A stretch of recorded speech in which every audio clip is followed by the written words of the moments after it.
আলহামদুলিল্লাহি রাব্বিল আলামিন ওয়াসসালাতু ওয়াসসালামু আলা রাসূলিহিল কারীম ওয়া আলা আলিহি ওয়া সাহবিহি আজমাইন আম্মা বা'দু ফাউযু বিল্লাহি মিনাশ শাইতানির রাজীম বিসমিল্লাহির রহমানির রহিম ইউরিদুনা লিইউতফিউ নূরাল্লাহি বিআফওয়াহিহিম আল্লাহু মুতিম্মু নূরিহি ওয়ালাউ কারিহাল কাফিরুন সাদাকাল্লাহুল মাওলানাল আযীম।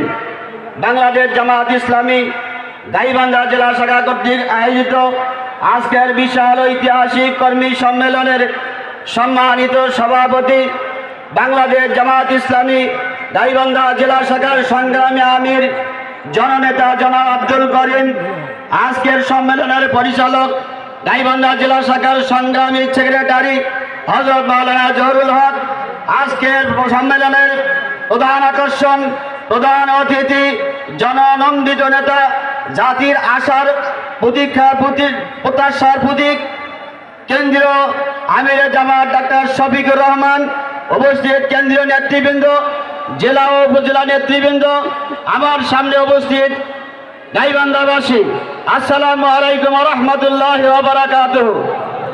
সম্মানিত উপস্থিতি, আল্লাহ রাব্বুল আলামিন বলেছেন তারা আল্লাহর নূরকে নিভিয়ে দিতে চায়, কিন্তু আল্লাহর ইচ্ছা তার নূরকে প্রজ্বলিত করেই ছাড়বেন, কাফেররা এটা অপছন্দ করুক না কেন।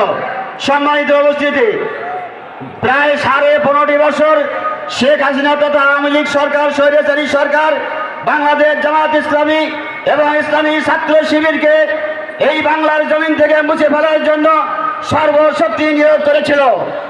এমনকি আর 1 আগস্ট জামাত ইসলামীকে নিষিদ্ধ ঘোষণা করেছিল, কিন্তু আজকে বাস্তবতা ওই আওয়ামী লীগ বাংলার জমিন থেকে আজকে নিষিদ্ধ হয়েছে, বলেন ঠিক কিনা? আওয়ামী লীগের ইতিহাস সন্ত্রাসের ইতিহাস, আওয়ামী লীগের ইতিহাস চাঁদাবাদের ইতিহাস, আওয়ামী লীগের ইতিহাস আলেম ওলামার নির্যাতনের ইতিহাস।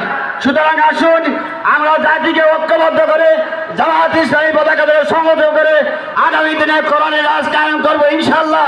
এই উদাত্ত আহ্বান জানিয়ে আমি আমার বক্তব্য শেষ করছি। ওয়া আখিরু দাওয়ানা আলহামদুলিল্লাহ। আসসালামু আলাইকুম ওয়া রাহমাতুল্লাহি ওয়া বারাকাতুহু।